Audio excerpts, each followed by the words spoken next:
आपके अपने चैनल अखिल study point दोस्तों आपका बहुत बहुत स्वागत है। दोस्तों आज मैं आपके लिए बायोलॉजी के टॉप 50 क्वेश्चंस को लेके आया हूं। दो आपके एग्जाम के लिए वेरी वेरी इंपॉर्टेंट है दोस्तों। साथ ही दोस्तों यह जो क्वेश्चन है ये आपके सभी कॉम्पिटिटिव एग्जाम के लिए बहुत ही महत्वपूर्ण है। तो ये वीडियो को शुरू करते हैं। निम्नलिखित में से किसके द्वारा दूध खट्टा होता है? तो दूध खट्टा जो है दोस्तों वह बैक्टीरिया के कारण होता है। क्या के?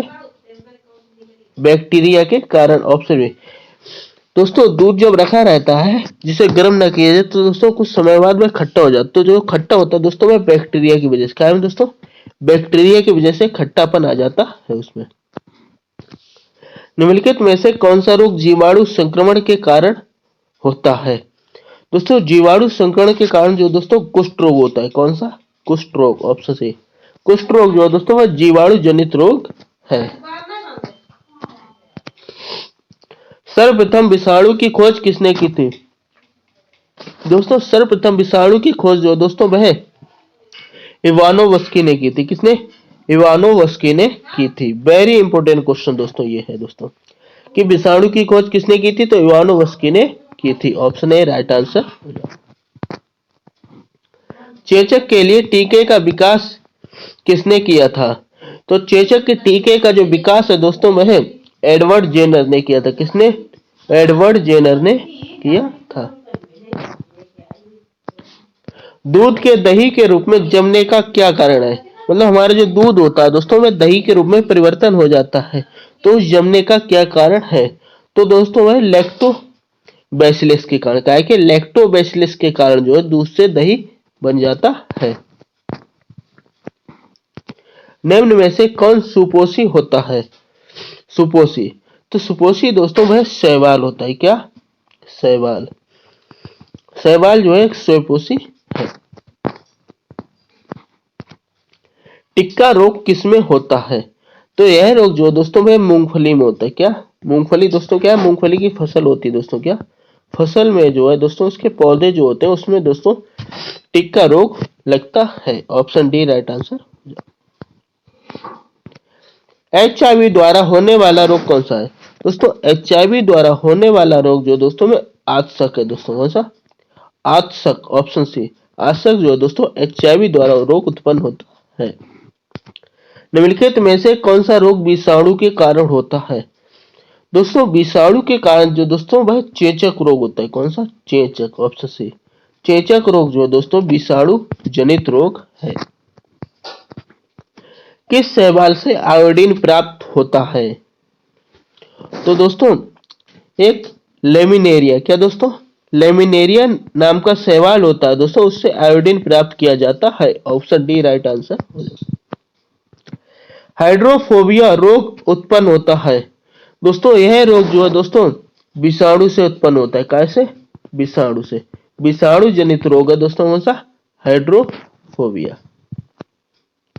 निम्नलिखित में से किसमें एंजाइम नहीं होते हैं? तो एंजाइम जो दोस्तों वह विषाणु में नहीं होते। क्या में? विषाणु। ऑप्शन है विषाणु में जो है एंजाइम नहीं पाए जाते हैं। कुत्ते के काटने से जिस विषाणु के द्वारा घात रोग उत्पन्न होता है वह क्या कहलाता है? तो दोस्तों वह रोग जो है दोस्तों हाइड्रोफोबिया कहलाता है। क्या? Option D. हाइड्रोफोबिया रोग विषाणु होता है दोस्तों किसके? कुत्ते के काटने से होता है। Option D right answer. SARS.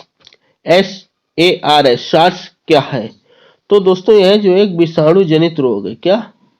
विषाणु जनित रोग है। Option B. खसरा निम्नलिखित संक्रमण के कारण होता है। मतलब खसरा जो है किसके संक्रमण के कारण होता है? तो दोस्तों ये विषाणु। क्या है? Option C. विषाणु के कारण जो है खसरा रोग होता है। आलू में मोजैक रोग का कारक तत्व क्या है?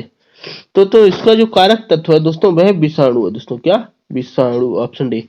विषाणु रोग जो है दोस्तों जो सॉरी मोजैक रोग जो है दोस्तों विषाणु के कारण आलू में लगता है। आलू में मोजैक रोग का कारक तत्व क्या है? तो इसका जो कारक तत्व है दोस्तों वह विषाणु है। क्या? विषाणु। Option D right answer. जंतुओं में होने वाले फुट एंड माउथ रोग किसके कारण उत्पन्न होता है?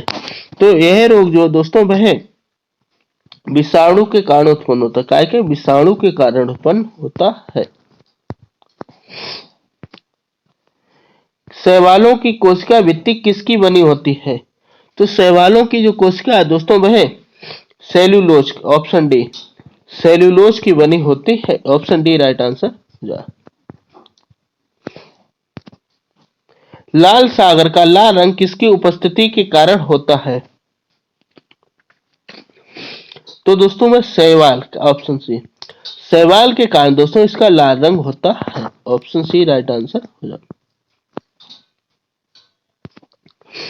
अगर अगर किससे प्राप्त होता है?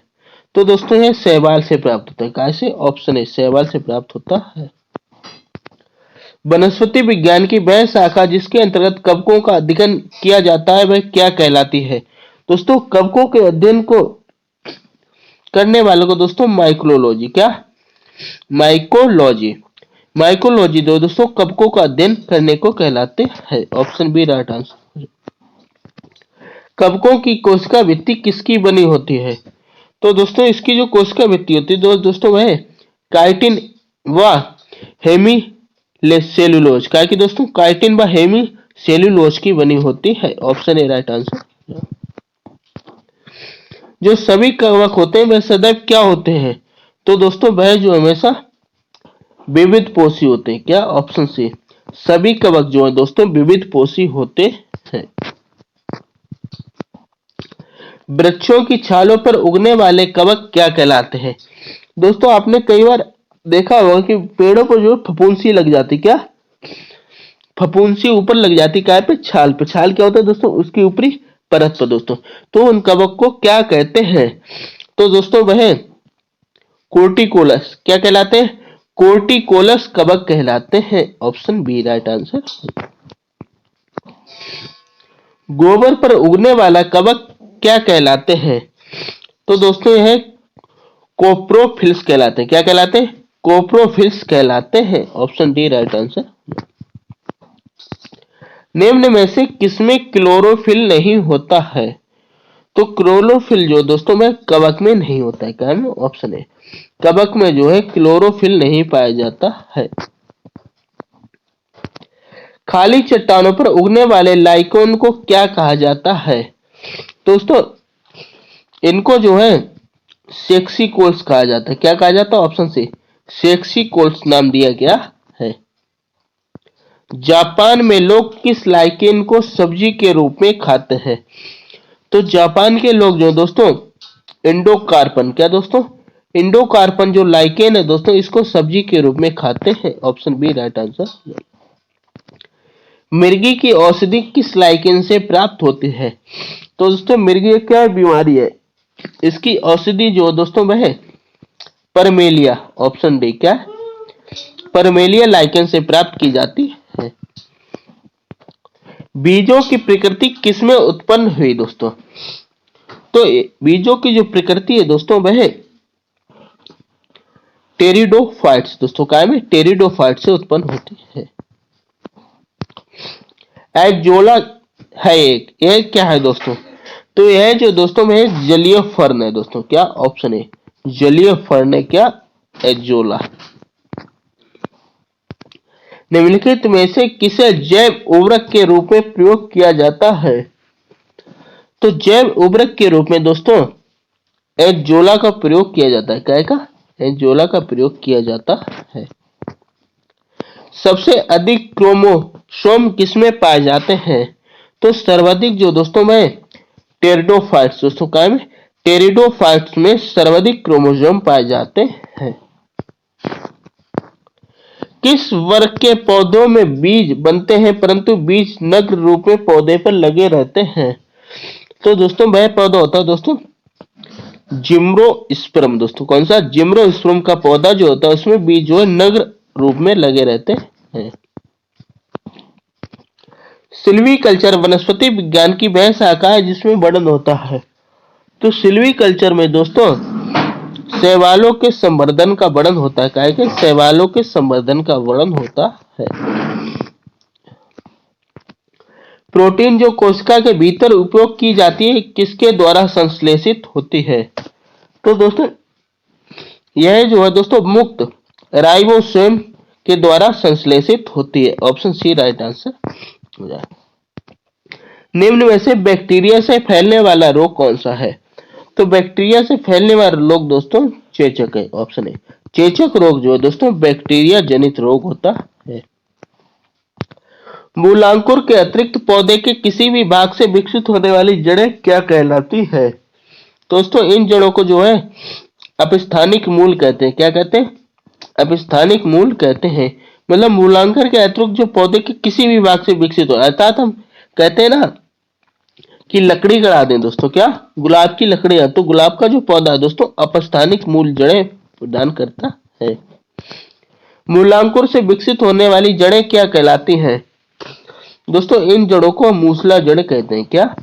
मूसला जड़ कहते हैं। श्वसन मूल मिलती है तो दोस्तों ये जूसिया में, क्या में? जूसिया में। निम्नलिखित में से कौन सी एक जड़ नहीं है? मतलब ये दोस्तों चार सब्जियां दी हैं, इनमें से कौन सी एक जड़ नहीं है? तो दोस्तों शकरकंद एक जड़ है, मूली जड़ है, गाजर, लेकिन आलू नहीं है। आलू क्या दोस्तों? एक तना है दोस्तों। क्या? तना। आलू क्या दोस्तों? तना है दोस्तों। ठीक है, तो कौन सा नहीं है? तो दोस्तों ऑप्शन सी आलू नहीं है।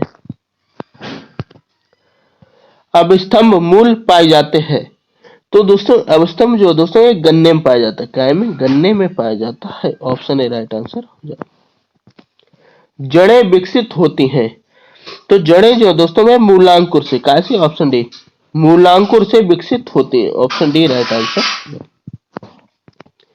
गाजर है, गाजर दोस्तों ये क्या है? तो गाजर दोस्तों एक जड़, अभी मैंने आपको ऊपर बताया था। क्या?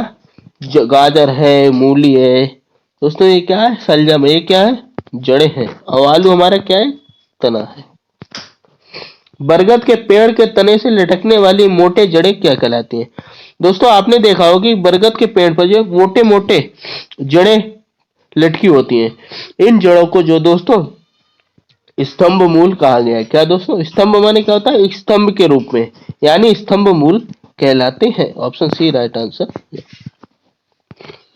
आलू का खाने योग्य भाग कौन सा होता है? तो आलू का जो खाने योग्य दोस्तों तना। क्या? तना। मतलब जो आलू लगता है दोस्तों, क्या पेड़ में जो आलू लगता है दोस्तों वह तना बोला गया। क्या? तने का भाग बोला गया है। तो ऑप्शन सी मतलब क्या है? खाने योग्य भाग क्या है दोस्तों?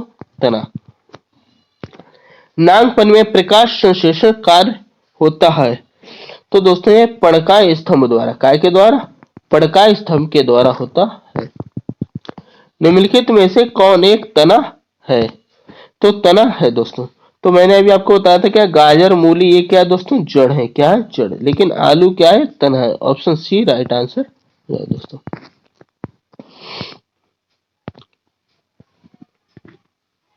वीडियो को लाइक करें दोस्तों, चैनल को सब्सक्राइब करें।